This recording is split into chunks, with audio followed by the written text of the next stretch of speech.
Les étudiants de la session de l'année dernière, donc de l'école d'hiver qui a eu lieu à Royaumont l'an dernier, ont comme travail de session, donc travail de fin de semestre, de produire un documentaire sur ce qui a été réalisé pendant l'école d'hiver. Donc vous pouvez consulter le documentaire qui a été créé l'an dernier, qui est sur la page de DPMQ, le groupe YouTube de l'équipe de recherche publique de la musique de Montréal. Donc vous pouvez aller voir ce documentaire. Et l'idée, donc, c'est qu'ils produisent une synthèse des idées qui auront été développées pendant cette semaine, des postures de chaque intervenant. Voilà, c'est leur travail de synthèse de cette session. Donc, pour ce qui est plus particulièrement trait à ce qu'on va faire maintenant, ce qui a été proposé aux étudiants, c'est de lire les textes, donc, comme vous tous, mais de mettre les réflexions qui ont eu lieu dans ces textes en relation avec une recherche qu'on débute à Montréal, une recherche sur les dispositifs numériques de médiation de la musique. Donc on a commencé à évoquer cette question des dispositifs numériques, ce qu'ils changent, etc. Donc ils ont travaillé pendant toute la session, depuis le mois de janvier, sur la constitution d'un catalogue raisonné des dispositifs numériques de médiation. Alors ça fait un peu abscon comme formulation jusque-là, mais Héloïse va vous expliquer ce que c'est en introduction. Donc c'est les résultats d'une enquête exploratoire, et toujours mise en lien avec les textes que vous avez lus aujourd'hui. Donc ça devrait faire écho à des questions que vous avez certainement dû vous poser en lisant les textes. Et je pense que j'ai dit l'essentiel. Merci. Voilà.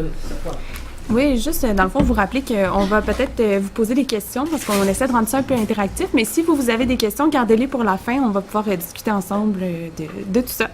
Donc, sans plus tarder, on va vous parler de la base de données, donc d'où le projet est né. Dans le fond, c'est vraiment un projet qui vise à contribuer à la recherche sur la médiation. Donc, le but, c'est de constituer une base de données qui répertorie, dans le fond, les différents dispositifs qu'on trouve en ligne. Le but, à la base, c'est de faire une typologie, donc regarder c'est quoi les différents critères avec lesquels on pouvait observer les dispositifs, de comprendre leur fonctionnement, donc bien sûr en les répertoriant, d'avoir une meilleure idée de comment ils fonctionnent, et les répertorier. Donc permettre par exemple à des organismes, s'ils veulent s'inspirer, savoir qu'est-ce qui se fait déjà, ou même les utiliser, donc d'avoir vraiment une base qui répertorie le plus de dispositifs possible. Donc c'est sûr que le projet est né, disons, au printemps passé, mais dans le cadre du séminaire, donc qui a commencé en janvier, on a beaucoup travaillé sur la base de données, donc c'est ça qu'on vient vous présenter aujourd'hui. Alors, qu'est-ce qu'un dispositif numérique de médiation de la musique? On passe donc mot par mot. Je me suis intéressé, oui, voilà. Donc, un dispositif, on part d'une définition de Michel Foucault, qui est un philosophe qui a travaillé sur le monde carcéral. Mais donc, sa définition du dispositif s'avère très utilisable dans d'autres domaines. Donc, premièrement, c'est une organisation matérielle géographique. C'est ce qu'on pourrait considérer comme un support quand on parle de dispositif, à la différence de parler d'un support de médiation ou d'un outil de médiation. Donc, ça peut être une vidéo, une balado, peu importe, un jeu interactif.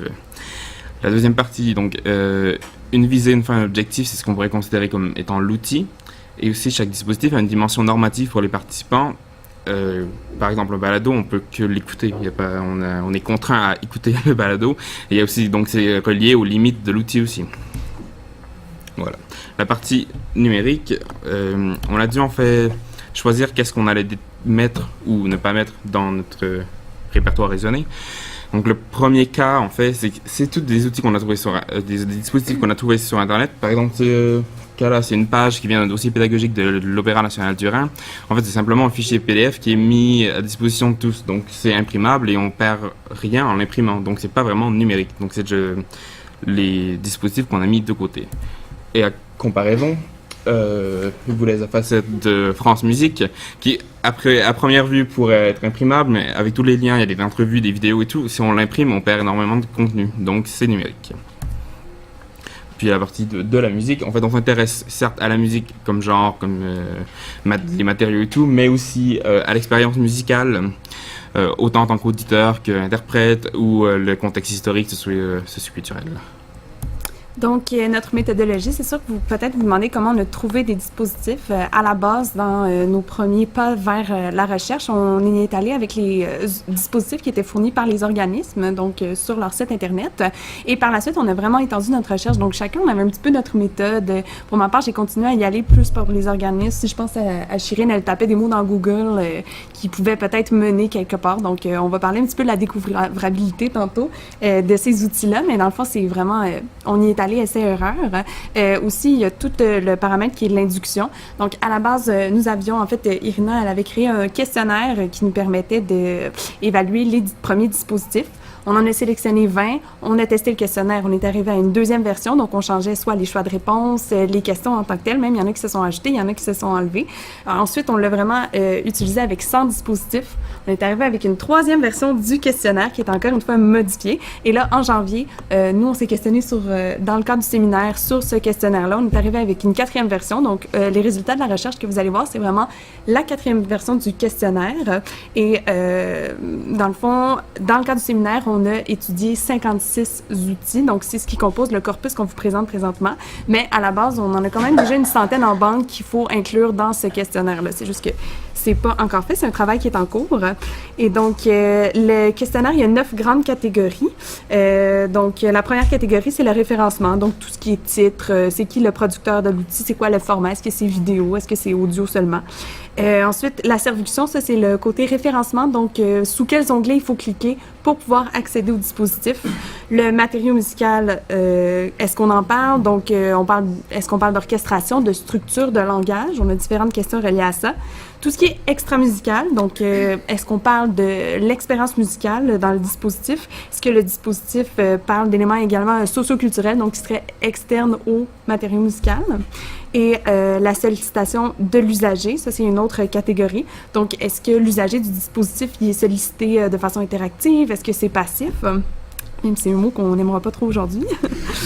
Donc, la place de la musique, ça, c'est plutôt des questions numériques. Donc, c'est par exemple, dans une vidéo, combien de temps est laissé à la musique seule, la musique avec quelqu'un qui parle par-dessus, avec juste la parole. Ça aussi, on va pouvoir en parler un petit peu plus tard dans les exemples. Ensuite, l'évocation non sonore du musical. Est-ce qu'il y a des présentations de partitions? Par exemple, ça pourrait être une évocation graphique. L'interdisciplinarité, donc nous, ça nous intéressait aussi de savoir à quel autre domaine on empruntait dans les dispositifs pour permettre de faire la médiation de la musique. Et la dernière partie, c'est les stéréotypes et clichés. Ça, c'est intéressant, surtout au niveau de la recherche. Nous, ça nous permet de voir si, par exemple, un dispositif présente des instruments qui ont des moustaches, donc c'est supposé être des hommes, de quelle façon un petit peu les genres sont représentés. Donc, tout ce qui est masculin, féminin ou neutre.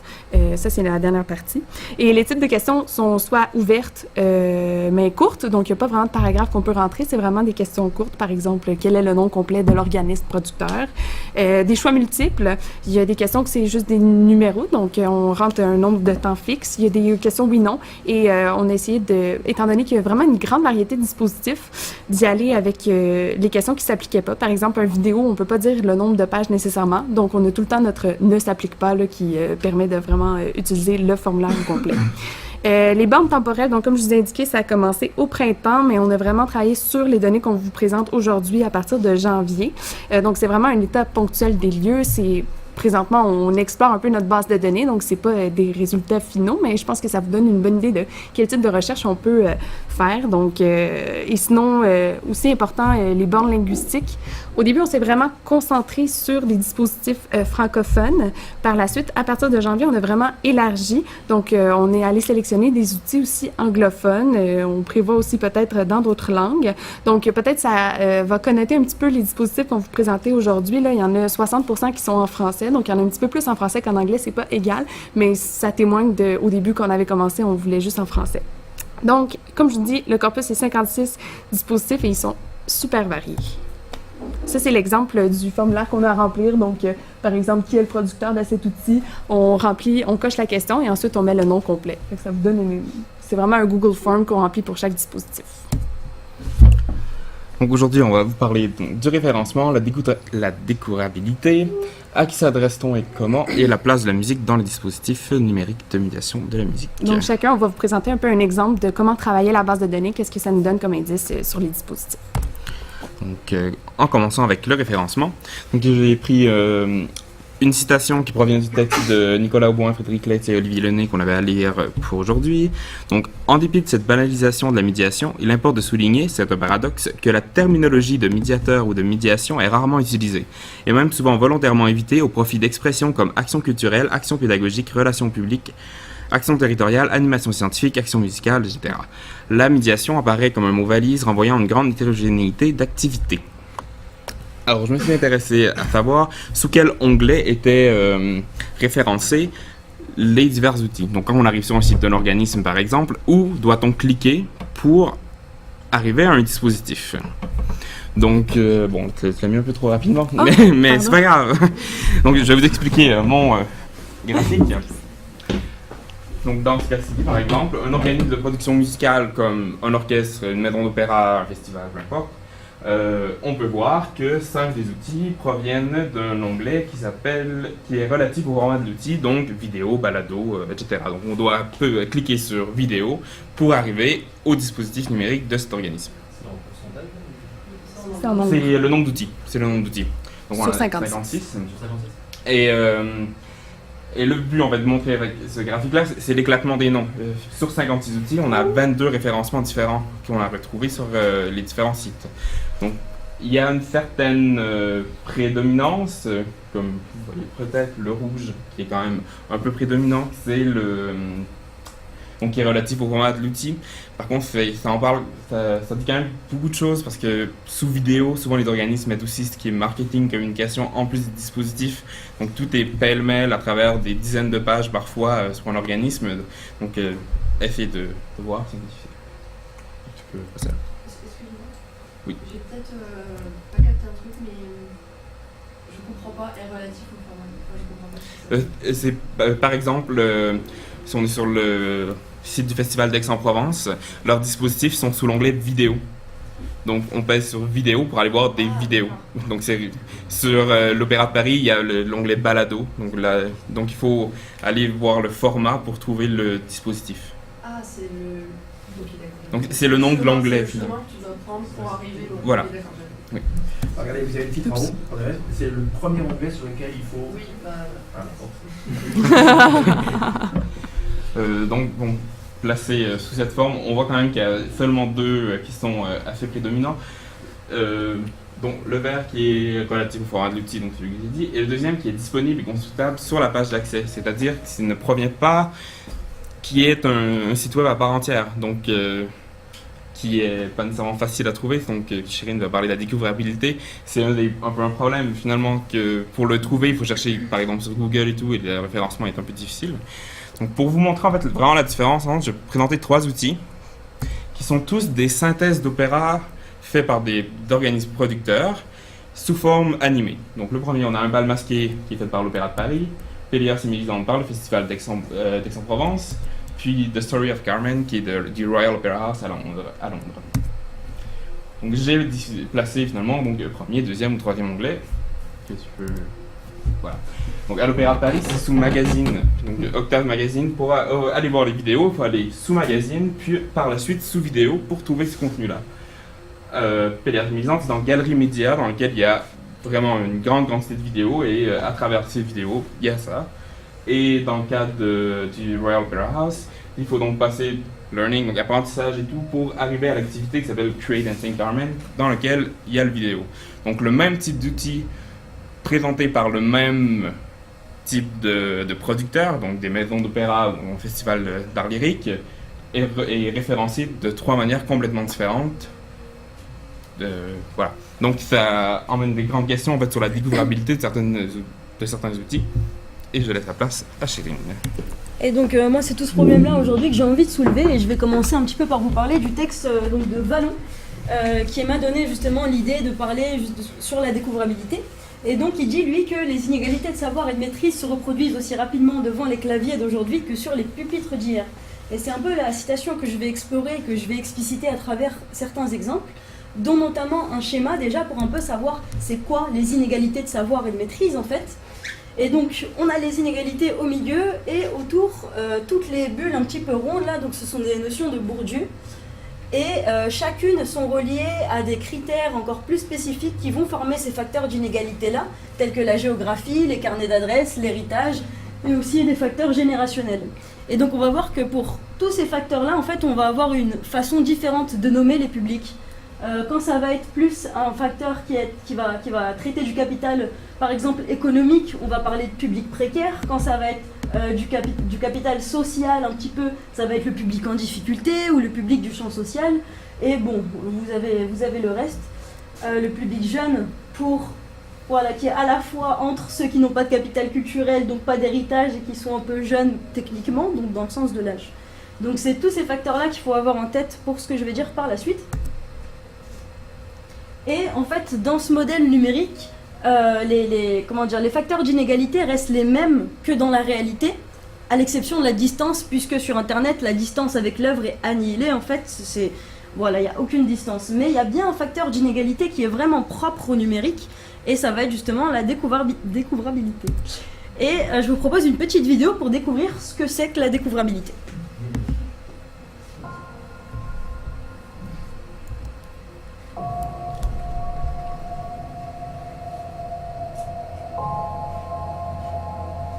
C'est sans doute la première fois dans l'histoire des médias qu'on assiste à une telle ouverture du marché. Le nouveau défi de la découvrabilité, cependant, est de fournir aux auditeurs plus d'occasions de découvrir du contenu sur les multiples plateformes.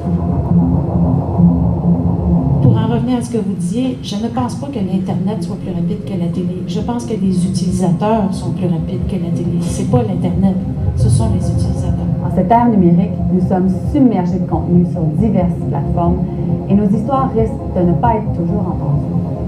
Le fait de pouvoir découvrir ce contenu est un défi, pas seulement ici, mais partout à travers le monde. L'éclosion des technologies numériques a donné le signal de... Donc voilà, ça vous donne un peu une petite idée sur ce qu'est la découvrabilité. Et moi, j'ai décidé d'explorer cette notion donc, avec un graphique, et je vais parler moi des onglets pour arriver justement au dispositif. Donc ce que je vous propose, c'est de regarder un petit peu le graphique. Je l'ai fait sur... Ça, c'est le nombre total d'onglets qu'on a à ouvrir. Donc au total, pour les 56 outils, ça nous fait 33 onglets à ouvrir. Et puis là, en ordonnée, en abscisse, bref, vous avez le nombre d'onglets à ouvrir par outil. Donc au milieu, vous avez bien sûr le type de site et d'hébergement sur lequel le dispositif est. Et donc ça nous permet d'observer des résultats assez étonnants. Donc il n'y a quasiment aucun outil, donc là on est sur le 0, il n'y a quasiment aucun outil qui est accessible directement sur la page. Donc il faut toujours déjà avoir un chemin d'accès pour y aller et pour y arriver. Et donc comme on observe ici, en majorité, il y a une grande majorité, donc là c'est le total, il y a une grande majorité d'outils où il faut au moins ouvrir 2 onglets pour parvenir à l'outil numérique. Donc moi déjà j'ai envie de vous demander qu'est-ce que vous pensez rien qu'avec ce graphique de la découvrabilité de nos outils. Est-ce qu'elle est facile ou est-ce qu'elle est plutôt compliquée selon ce graphique-là? Ça dépend de l'âge aussi. Peut-être, mais après, si on part, je sais pas, quelqu'un comme vous et moi qui essaie d'arriver sur un outil, avec ces statistiques-là, qu'est-ce que ça montre? Est-ce que ça... Oui. C'est plutôt complexe dans le sens où il y a 1 à 2 onglets minimum à ouvrir. Après, moi, ma question c'est s'il n'y a aucun onglet à ouvrir, ça veut dire que c'est sur la page d'accueil, mais est-ce que la page d'accueil va pas changer en fonction des derniers dispositifs qui ont été mis et du coup, ça me paraît un peu... difficile de se baser là-dessus parce que ce ne sera pas une donnée fixe et que ça va évoluer. En fait, du moins sur les dispositifs sur lesquels on travaille, quand on est tombé sur des outils où il y avait où l'outil était directement accessible sur la page d'accueil, en fait c'est pas juste la page d'accueil, c'est le site internet entier qui est le dispositif numérique. Ah d'accord. Okay. Voilà, tout simplement. Oui. Je pense que c'est un petit peu compliqué parce qu'en fait les structures ont juste perdu de vue le fait de rendre accessible l'objet sur Internet. Exactement. En fait, ils se sont inspirés de l'économie du numérique, de voulu générer justement des données pour améliorer leur référencement. Donc, tout à fait. Et ce qui se passe, c'est qu'au final, on perd de vue l'essentiel, qui est qu'il y a un public derrière qui a peut-être besoin, qui a envie d'avoir accès à et d'être guidé peut-être. Et ça donne le problème de découvrabilité, alors que c'est un peu eux qui ont géré leur arrivée sur... Parce que même dans la vidéo, ce qui m'a marqué, c'est que les différents acteurs, ils parlaient vraiment qu'en termes techniques du numérique, alors qu'au final, on ne parle pas en fait du contenu culturel. Parce que c'est un peu ça aussi maintenant la filière, c'est qu'on va mobiliser une économie, mais derrière ça, on parle de culture. Donc, exactement. Et donc c'est la question qui va être un petit peu compliquée, c'est justement quand on parle de culture et qu'on a envie de trouver un contenu sur Internet, comment est-ce qu'on va parvenir jusqu'à cette page? Quel chemin on va tenter de prendre, et puis surtout, est-ce que le référencement Google, par exemple, moi je vais prendre l'exemple de Google, est-ce que ça nous permet vraiment d'avoir une accessibilité, une découvrabilité accrue. Vas-y. Je vous ai fait un petit exemple. On revient. Si c'est une question, est-ce que tu peux regarder pour la fin? Si c'est une remarque, il faudrait que tu laisses de la place. Je revenir sur l'interprétation que Irine avait faite. Chirine. Non, Irine. Ah, Irine. Justement, parce que je pense que ce que tu as dit, c'est une interprétation des choses. Moi, j'ai pas du tout pensé à ça au début, c'est plus le fait que les dispositifs sont hébergés peut-être sur des sites qui mettent pas ça au premier plan. Qui ne sont pas eux-mêmes bien référencés. C'est une activité parmi d'autres de ce site. Tout à fait. Et voilà. Une autre manière de contrer ça serait de créer un autre site qui héberge que ce dispositif, voilà. Et qui sera lié. Bah justement, on va parler des petites techniques pour essayer de contrer tous ces problèmes de découvrabilité et de référencement. Et donc moi, ce que je me suis amusée à faire, c'est que j'ai essayé de trouver un outil qui s'appelle Music Map sur Google. Music Map, c'est un outil qui va référencer absolument tous les styles de musique. Donc j'ai essayé de taper tous les styles de musique. J'ai cherché première page, deuxième page, troisième page, rien. Et donc j'ai essayé avec différents mots-clés. J'ai essayé avec les styles de musique et le genre de musique. Et je suis allée jusque le deuxième, voire la troisième page, parce que, on va pas se mentir, au-delà de la troisième page, qui va regarder? Donc voilà. Donc j'ai vraiment essayé de mettre des mots-clés différents. Et là, quand on se met à taper généalogie des genres de musique ou de la musique, là, je vais réussir à tomber sur mon outil. Mais généalogie, c'est un terme très spécifique. Est-ce que nous, quand on est juste public, on cherche à avoir des genres de musique sur Internet, est-ce qu'on va aller taper généalogie de la musique sur Google? Personne ne fait ça, bien sûr, à part nous. Et donc, c'est en tapant le style en anglais, donc c'est en tapant All Music Types en anglais que j'ai réussi à tomber dessus en 1 ou 2 pages maximum sur Google. Et donc là, ça traduit bien aussi un problème d'accessibilité et de découvrabilité dans la langue. Parce que selon les mots-clés que vous allez taper, vous ne tombez pas sur les mêmes résultats. Mais malheureusement, si vous ne tapez pas en français alors que c'est un onglet français, ou en anglais alors que c'est alors que c'est un dispositif anglais, vous allez avoir du mal en fait à tomber dessus. Et c'est comme ça qu'est fait le référencement Google, malheureusement. On va passer à la diapo suivante. Donc c'était ça, l'outil que j'ai essayé de trouver sur Internet. Et pour vous montrer un petit peu, voilà l'interface, hein, il y a plein de genres et de sous-genres, et on rentre encore dans les sous-genres, et puis ça nous propose, voilà, des petites historiques, des petites vidéos. Et bah, par rapport à ça, en fait, à tout ce problème de découvrabilité, il y a Vallon qui va nous proposer une solution. Ou une solution dont du moins on va pouvoir discuter ensemble, parce que c'est l'encadrement spécialisé. Donc il dit qu'on peut postuler qu'un encadrement spécialisé s'avérera vite indispensable pour former les futurs internautes et pourquoi pas aider les navigateurs à s'orienter à travers des milliers de pages. Donc ça peut être une solution effectivement, cet encadrement spécialisé là, mais moi j'aimerais bien avoir votre avis là-dessus. En fait déjà pour vous, il ne le développe pas cet encadrement spécialisé. Donc quelle forme pourrait prendre l'encadrement spécialisé? À quoi pensez-vous quand vous entendez l'expression encadrement spécialisé, et surtout pensez-vous que c'est efficace, ou est-ce qu'à vos yeux il y a d'autres types de solutions qui pourraient permettre aux dispositifs de médiation d'être mieux référencés sur Google et donc d'accroître la découvrabilité? L'encadrement spécialisé, moi par exemple, quand je l'entends, je m'imagine un atelier comme un cours d'informatique avec des gens derrière nous qui vont nous apprendre à trouver les outils. Mais est-ce que vous pensez à d'autres solutions, par exemple, pour ce problème de découvrabilité de la médiation culturelle sur Internet?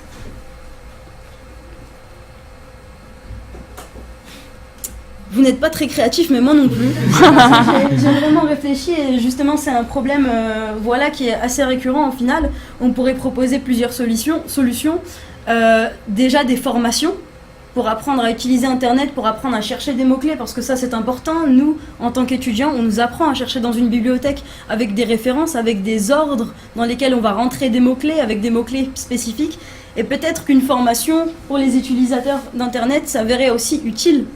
Mais il y a encore d'autres solutions qu'on pourrait proposer, comme par exemple un meilleur référencement ou beaucoup d'autres choses. Super. Donc, moi, de mon côté, je vais vous parler de à qui, dans le fond, à qui s'adresse-t-on? Ça, c'est tiré d'une citation que j'ai prise dans le texte de Vallon qu'on a discuté ensemble tantôt. Donc, en vérité, la médiation n'a pas pour unique enjeu l'instruction des néophytes, le déniachement des novices. Elle vise aussi d'abord peut-être la conquête de nouveaux adeptes. Donc, est-ce qu'on s'adresse juste à un public qui n'est pas acquis ou on s'adresse à différents types de publics? Et comment on s'adresse à ces différents types de publics-là? Donc, j'ai sorti quand même plusieurs extraits du texte de Saada qu'on a également discuté. Moi, qu'est-ce qui m'a intéressé, c'est le ton, dans le fond, qu'on va utiliser. J'ai aimé que Saada, lui, il parlait d'un spectateur libéré de ce qu'il interdit. Pas quelqu'un qu'on veut convertir aux règles de l'art. Donc, là, je vous lis, dans le fond, les passages que j'ai soulignés. L'appropriation des ordres, dont le côté important pour la personne qui va, l'usager du dispositif pour s'approprier l'œuvre. Prendre la défense d'un spectateur libéré des conventions, donc essayer de sortir des conventions.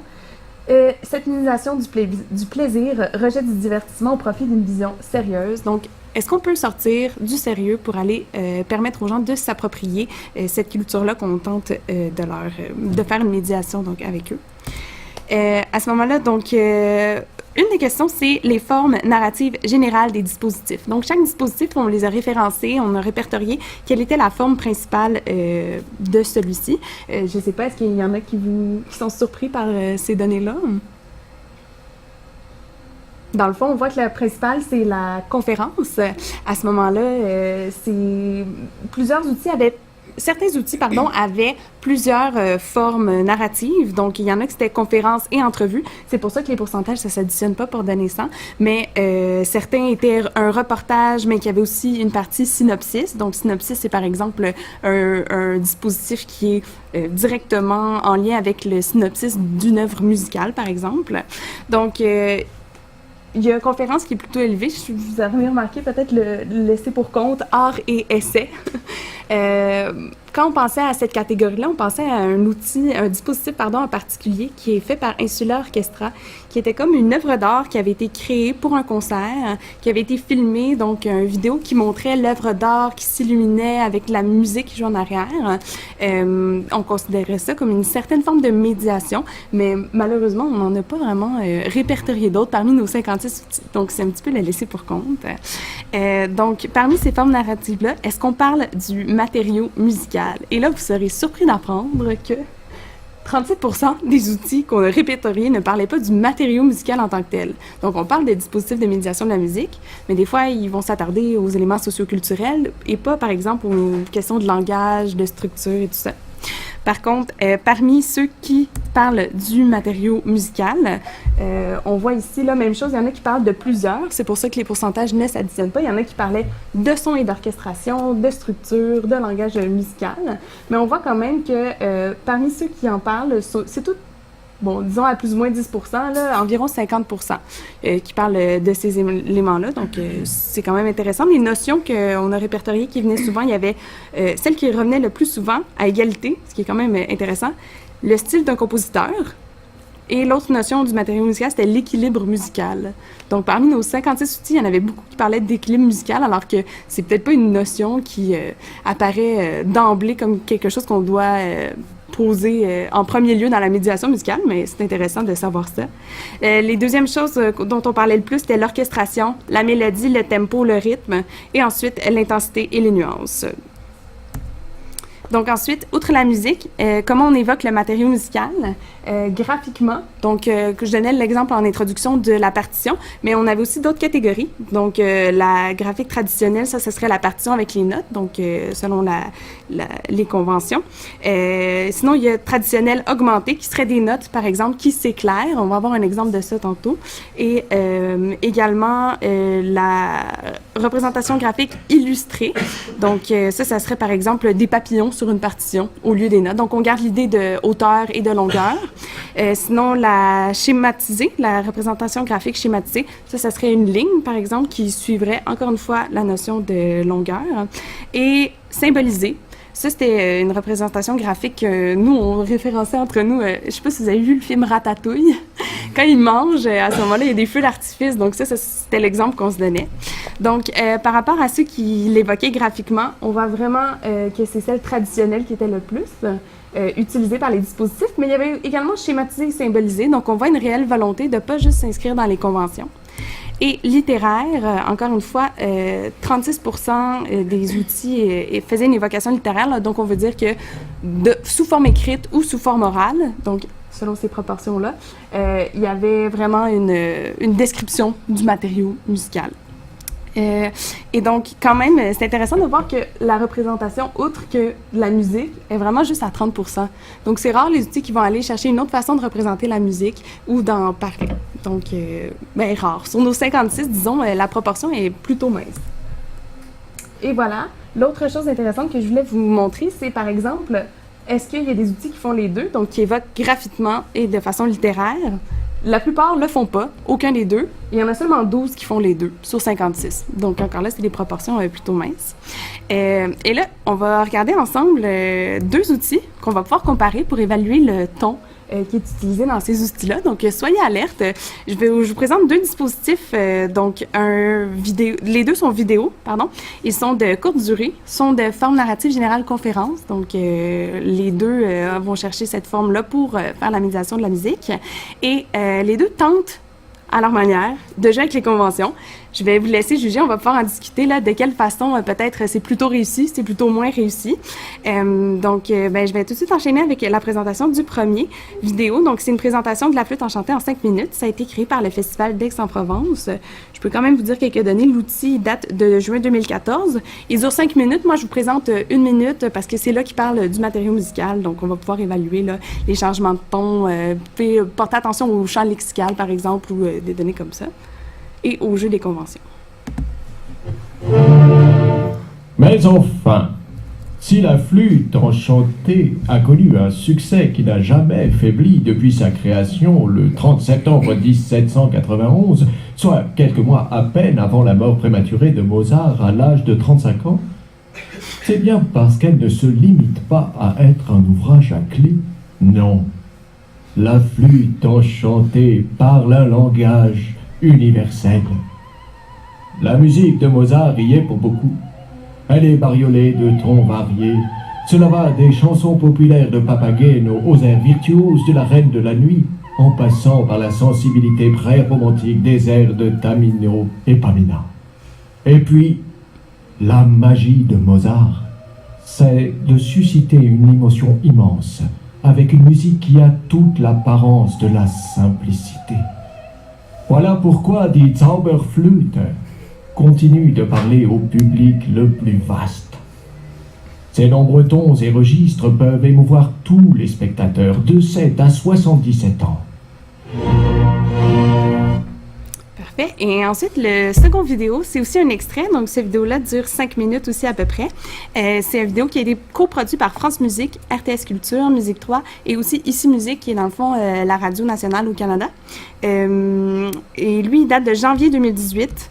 Et je vais vous laisser vous faire votre propre opinion. Je vais peut-être sauter une petite partie parce que l'extrait est un peu long, 2 minutes, mais je vais vous faire voir le début et la fin au moins. Dans le tube de la partition, le pied Jésus.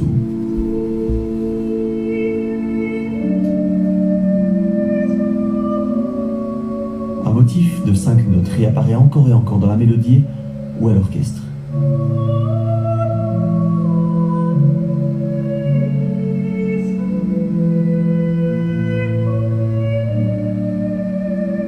Il forme une boucle et est ainsi à nouveau un symbole d'équilibre, de flottement entre terre et ciel.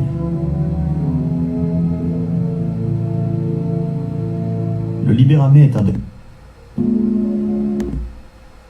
La musique ne court pas après l'excès. Les nuances qu'il indique sur ses partitions ne s'aventurent pas vers le triple piano, ni vers le triple forte. Et si on observe les indications de mouvement de son requiem, molto largo, andante molto, andante moderato, adagio, andante, molto largo, andante, moderato, on observe dans les tempi la même modération.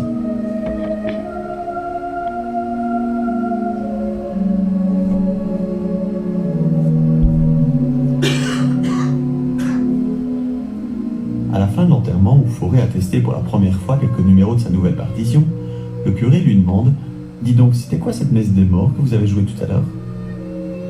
mais c'était un requiem de ma composition, répond Forêt, qui s'entend dire « Oh, tenez-vous-en au répertoire habituel, hein, mon ami. Ce sera très bien comme ça. »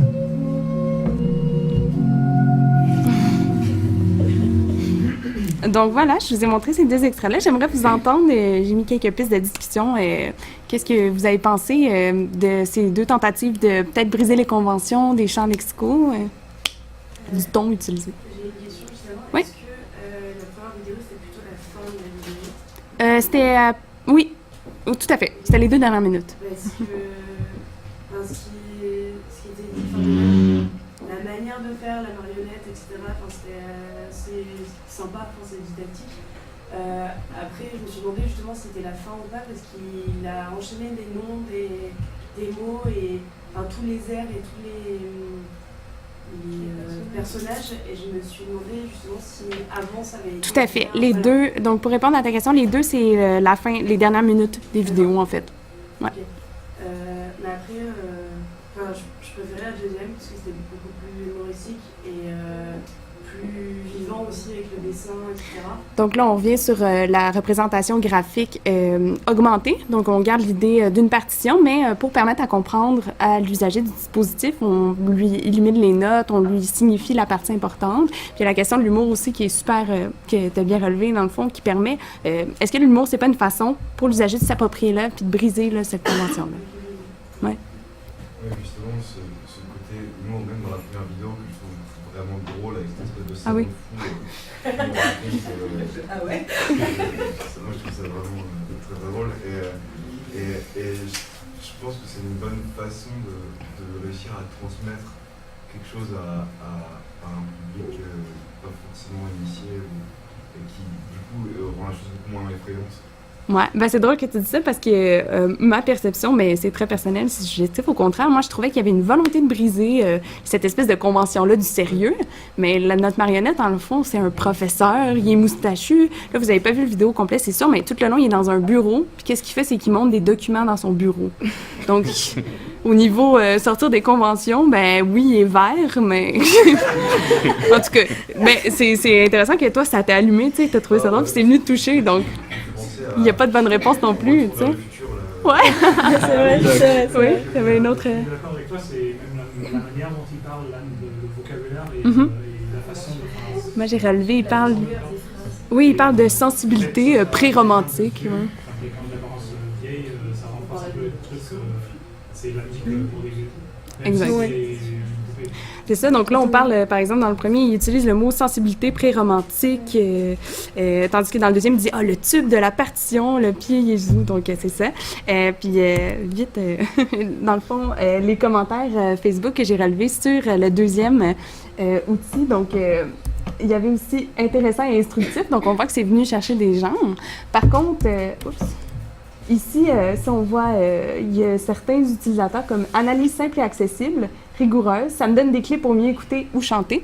C'est le fun, ça donne des clés de compréhension, c'est ça qu'on veut avec la médiation de la musique, sauf qu'on voit que la personne est peut-être déjà musicienne, donc à cette étape-là, on va peut-être moins chercher les néophytes, mais ça revient à ma première citation de Vallon, donc que c'est peut-être pas juste les néophytes qu'on doit faire de la médiation musicale. Donc ensuite, ben, mes deux exemples introduisent bien le sujet de Maxime parce que lui va vous parler de la place de la musique. Donc vous avez vu que les deux vidéos présentaient de façon très différente la musique en tant que telle, les extraits musicaux. Donc je vais laisser Maxime vous expliquer ça. Merci. Je peux avec une petite remarque entre les deux prises de parole. Oui. Justement, je trouve que le gros contraste entre les deux, c'est la manière dont ils mobilisent l'écoute de la personne. Et que dans la première, moi ça m'a carrément mis en colère, c'est-à-dire qu'il écrase la musique. Exact. Et que dans la deuxième, le visuel au service de l'écoute, en fait, il vient stimuler et dialoguer avec ce qu'on est en train d'écouter. Et dans la première, ils se contredisent, et dans la deuxième, ils se renforcent. Ouais. Tout à fait. Ben, c'est vraiment, en fait, c'est une bonne transition parce que c'est vraiment de ça que Maxime va vous parler. Dans le fond, qu'est-ce qu'on a relevé comme différence entre la place de la musique dans les dispositifs? C'est ça. En fait, on va voir à un moment donné. Je vous conseille de vraiment garder cette idée en tête. À un moment, vous allez voir un graphique qui va vous montrer que votre interaction était pertinente. Merci. Alors, pour commencer, moi, j'ai voulu prendre une petite citation de la médiation musicale, un guide. Donc, c'est par rapport au genre Alors première chose à savoir, moi je vais parler des genres comme on les voit dans les enquêtes sur les pratiques culturelles, donc les genres classiques, jazz, pop, rock, etc. Donc la médiation musicale s'adresse à des publics cibles divers et concerne tous les genres musicaux. Vous êtes d'accord avec ça? Alors on va passer au petit graphique. Donc le genre musical est nommé et expliqué. Donc dans les dispositifs qu'on a analysés, on peut voir tout de suite le nom qui représente 28 sur 56, c'est 50%. Ensuite on voit que classique ou jazz représente 18, donc la majorité des trois. Mixte qui se trouve entre les deux, donc j'ai mis un petit CF Music Map. Donc mixte en fait c'est ce qui va pouvoir parler à la fois de classique ou jazz et aussi des musiques plus populaires comme le rock, le hip-hop ou la techno. Et en 3, le populaire. Donc par rapport à ce graphique, est-ce que vous avez déjà une première idée qui émerge par rapport au dispositif qu'on a relevé par rapport à la citation? Une idée qui pourrait découler par exemple, est-ce que c'est assez partagé ou il y a quand même un genre qui est plus présent que l'autre, à votre avis? Petite idée là-dessus. Et surreprésenté. Alors après, il faut savoir que c'est vraiment sur 56, mais ouais, on se rend de cette évidence. Mais ce qu'il faut savoir, c'est que là, le genre musical n'est pas nommé, expliqué, mais on peut, dans les dispositifs qu'on voit, on peut en déduire qui pourrait être dans notre style. On peut passer à la suivante. Donc là, on va parler du matériau musical. Donc Héloïse nous en a parlé plus tôt, donc c'est 37% qui n'évoquent pas le matériau musical et 62% à peu près. Ah non, 63. Enfin, donc l'objectif de la médiation n'est pas exclusivement dans cette direction. Donc elle ne va pas porter forcément sur le matériau musical. Et les dispositifs du coup qu'on a analysés, est-ce qu'ils vont dans cette direction équitablement d'un genre à l'autre? Et là, qu'est-ce qu'on voit? En bleu le oui, en orange le non. Je vous laisse une minute pour analyser et on va les copier à la fin.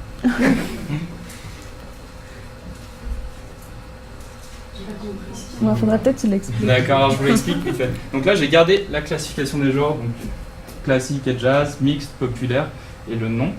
Donc des dispositifs qui n'évoquent pas et qui n'expliquent pas le genre musical. Mais là, c'est le oui en bleu et le non. Donc là, en oui, les dispositifs qui évoquent le matériau musical, et en orange, donc ceux qui n'évoquent pas le matériau musical. Donc déjà, une première constatation qu'on peut faire. On peut évoquer. Et c'est pas parce qu'on n'évoque pas le genre musical qu'on n'évoque pas le matériau en lui-même. Exactement. C'est très bien ça. D'autres petites remarques peut-être, si vous avez d'autres idées?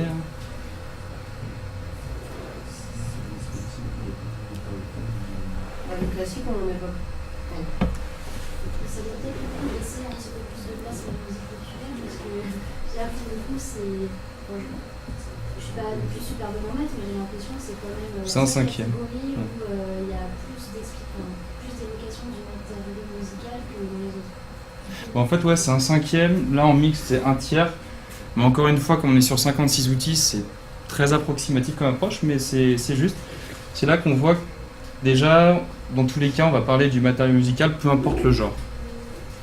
Ensuite, on va passer à la place de la musique au sein des dispositifs. Donc, on va prendre 2 petites minutes à vraiment prendre tout ça en compte. Donc, le premier plan, donc c'est la musique qui se trouve devant la parole. Donc, il y a de la parole, mais la musique est plus importante. On a un plan, c'est l'inverse. La musique se trouve derrière la parole.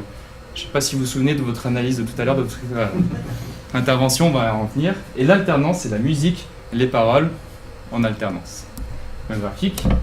Et là, en jaune, qui se trouve ici et ici, donc c'est le premier plan envers l'alternance, en bleu l'arrière-plan. Je vous explique vite fait ce super graphique qui est assez complexe. Il faut retenir les premiers graphiques, donc sa place de la musique dans les dispositifs qui évoquent le matériau.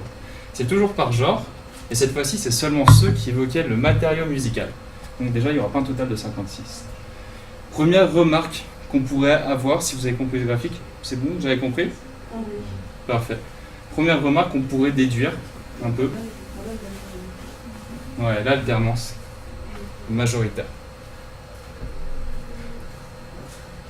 Avec une deuxième remarque capitale. Juste une question. Si la musique est au premier plan, j'ai pas les paroles, on les entend pas du coup. Bah, c'est secondaire. C'est que la musique, du coup, elle a une place plus importante. Elle est. Ouais, super facilement. C'est un peu l'inverse de ce qu'on a entendu dans Disney Flûte. C'est-à-dire qu'on a l'air de la nuit très en arrière-plan, là ça serait l'inverse. On met la musique au premier plan, il y a quelqu'un qui fait une narration, mais dans un volume sonore moins intense. Ah, c'est le volume ou c'est ce qu'on la durée? Non, il n'y a pas de question. C'est vraiment le premier plan sonore et le second plan sonore. Elle est au premier plan sonore. C'est vraiment en fait quand on fait l'analyse de l'outil, c'est ce qui nous choque le plus, c'est plus rapide. On va vite passer au second graphique, donc là c'est dans... Alors, je crois qu'il y avait une question. Oui, du coup l'interprétation, une interprétation serait que la musique classique et jazz, et aussi les musiques populaires, sont plus intellectualisées. C'est ça, exactement. Très belle intervention. Surtout, on voit bien la présence de l'arrière-plan dans le classique et le jazz, qui est vachement plus présent que les autres. Et là, on va passer seconde diapositive. Donc là, cette fois-ci, c'est des dispositifs qui n'évoquent pas le matériau. Donc toujours dans le genre. Et là, on voit déjà dans ceux qui n'évoquent pas le matériau, la musique, elle va un peu plus passer, par exemple, au premier plan, dans la catégorie de ceux qui n'évoquent pas le genre. Mais sinon, peut-être vous voyez d'autres petites interrogations par rapport aux autres genres. Ouais, c'est ça. Sur un, ouais. Un, donc vraiment... Oui. J'ai une question, comment est-ce qu'on peut ne pas évoquer le matériau en mettant en premier plan? Enfin, c'est pas une évocation par la parole. Le matériau par la parole. Par exemple, l'orchestration, voilà, on ici, tout ça, ou alors l'harmonie, donc on va faire un 2-5-1 sans l'écouter. Ce serait pas logique, mais voilà. Et donc voilà, conclusion, parmi nos dispositifs, on se rend compte que le matériau n'est pas toujours au centre, que le genre soit clairement spécifié ou pas. Et maintenant, on va passer à une conclusion générale. Chérine, je vais te laisser commencer. Donc, on a défini ensemble des critères qui définissent ces dispositifs de numérique, de médiation. On a répertorié donc 56. On a fait 4 versions de ce questionnaire-là. Est-ce que vous pouvez me dire, à vos yeux, quelle est l'utilité d'un tel travail, non seulement pour nous en tant qu'élèves, mais de donner ça aussi en tant que professeur? Quelle est pour vous l'utilité principale de ce travail-là? C'est déjà se rendre compte de tout ce qui peut exister, de tout ce qui est possible de faire, mais aussi d'avoir un regard critique sur... Complètement. Oui. Ça permettrait peut-être de faire des mécodes et peut-être un truc best practice un peu ne pas faire ça, ne pas faire ça. Non, mais justement, non, mais c'est... de prendre en compte, moi j'ai plutôt du musée, il y a quelques best practice comme sur qu'est-ce que c'est un bon dispositif de médiation. Tout à fait. Et ça serait intéressant de créer justement une sorte de grille d'évaluation, voilà, comme vous avez fait, mais avec des conseils peut-être aussi, de comment faire un dispositif numérique de médiation pertinent. Voilà, garde ça en tête parce que tu vas répondre à cette question ensuite. Si je peux rebondir là-dessus aussi, dans la recherche, on va aussi éventuellement demander aux organismes qu'est-ce qu'ils voulaient faire avec ces dispositifs, les dispositifs. Donc, on va pouvoir peut-être croiser les données, voir qu'est-ce qui a réussi, qu'est-ce qui a moins bien réussi, selon... C'est sûr que des fois, c'est difficile d'évaluer la réussite d'un dispositif, mais voilà. Et donc, la deuxième question que j'ai envie de vous poser vis-à-vis de ça, c'est quel usage pourrait-on avoir de cette fameuse liste, de ce fameux listing de dispositifs? Quel usage on pourrait en voir? Et j'ai mis donc quelques pistes avec vous. Donc, on pourrait la partager déjà avec des internautes en ouvrant le droit de modification. Donc, on soumet le questionnaire et puis les gens peuvent le modifier. Est-ce qu'on le partage avec d'autres internautes mais avec des droits d'auteur? Est-ce qu'on le partage avec des acteurs de ce domaine, donc des gens, des conservatoires, des écoles ou des personnes qui seront intéressées par ça parce que c'est leur domaine? Est-ce qu'on le vend à des institutions culturelles que ça pourrait intéresser de disposer de ce genre d'outils? Enfin voilà, moi je voudrais savoir un peu selon vous, déjà quel type d'usage vous préférez, ou est-ce que vous pensez à d'autres usages qu'on pourrait avoir qui seraient peut-être plus pertinents? Ou est-ce qu'il y en a qui vous choquent? Ou est-ce qu'il y en a qui vous choquent? Oui. Je pensais à l'utiliser comme un outil de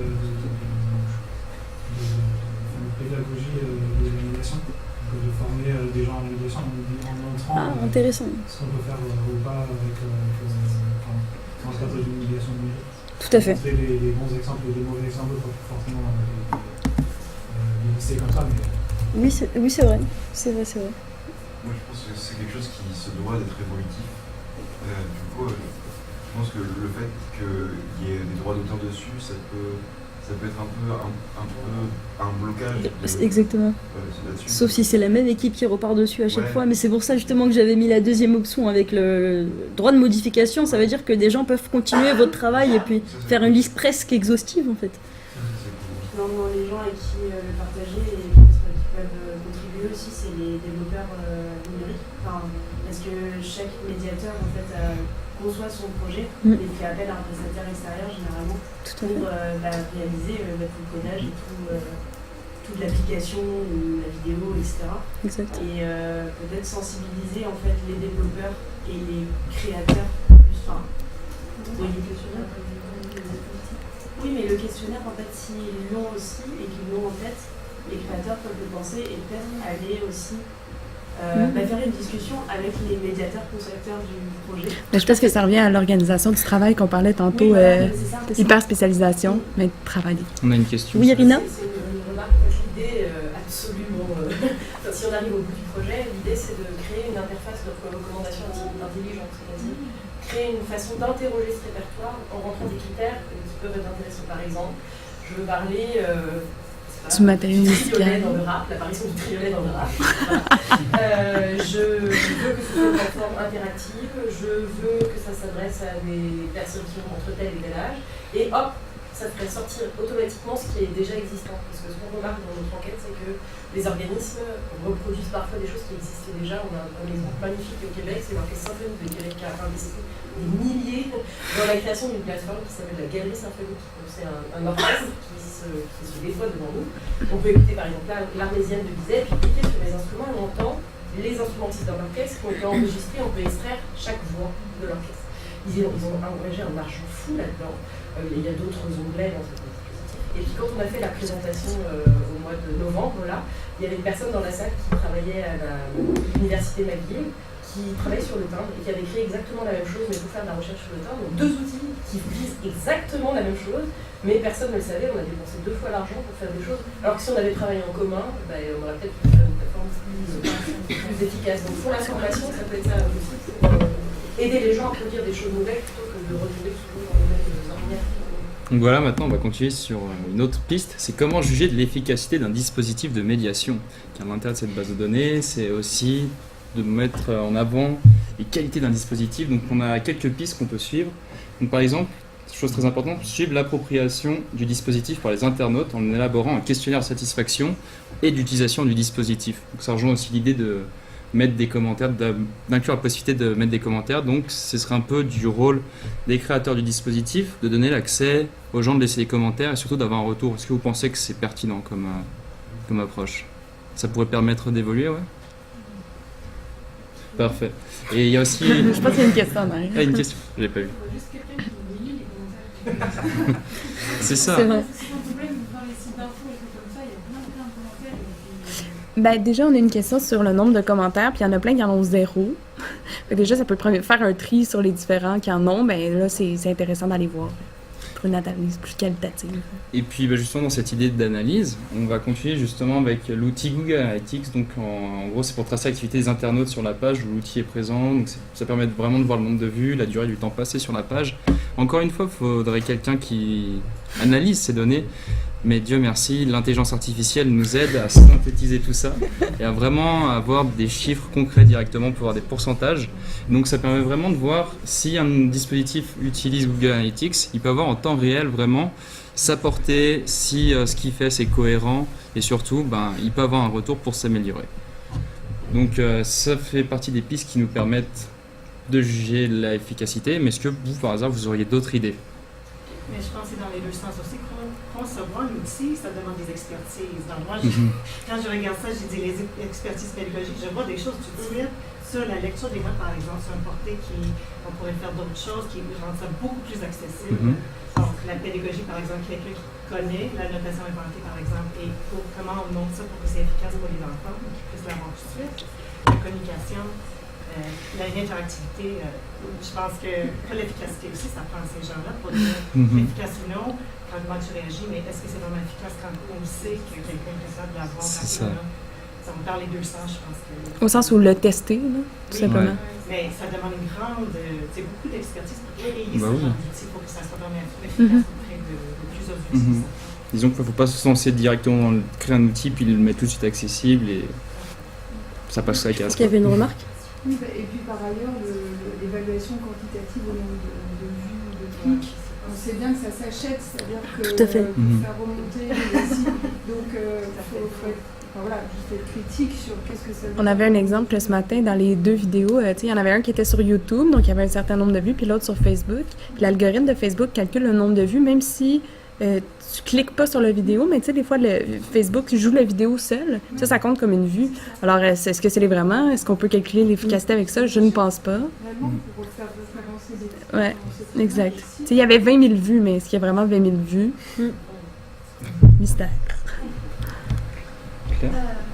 Une autre manière de mesurer l'efficacité, ça pourrait être aussi en fonction des objectifs de l'organisme, dans le sens où si une vidéo, par exemple, est faite pour préparer ou même convaincre un public potentiel de venir assister à un concert, ce serait de mesurer d'une certaine manière, à savoir est-ce que cette vidéo-là a contribué à amener plus de public dans la salle, ou à fidéliser le public, ou à créer une espèce de communauté.